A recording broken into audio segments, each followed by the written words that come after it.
Le printemps est là, mais avec lui le grand retour des grains de pollen, ces petites particules microscopiques issues de la floraison des arbres, cause de tous les maux des personnes dites allergiques.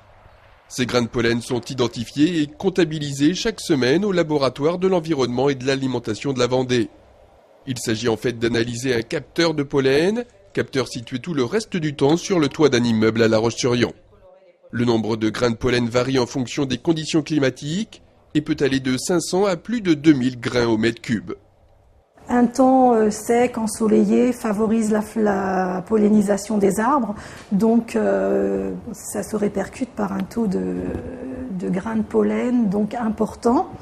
Et par contre, par mauvais temps, par temps de pluie, on observe une chute de la quantité des grains de pollen.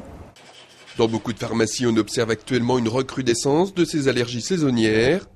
Des personnes pour qui le retour du printemps n'est pas vraiment une bonne nouvelle, car il s'accompagne de signes dont elles se passeraient bien volontiers. Classiquement, il s'agit d'un écoulement nasal,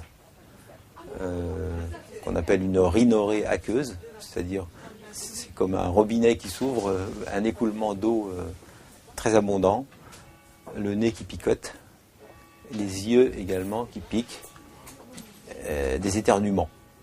Pour ce qui est d'autres types d'allergies, comme les allergies de contact, eh bien, on va avoir des phénomènes de démangeaison, de grattage.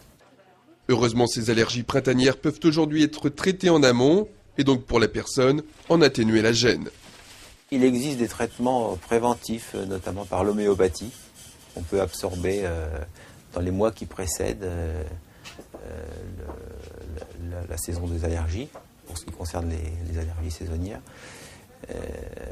Il y a tout un tas de systèmes de désensibilisation qui sont pratiqués par les médecins allergologues.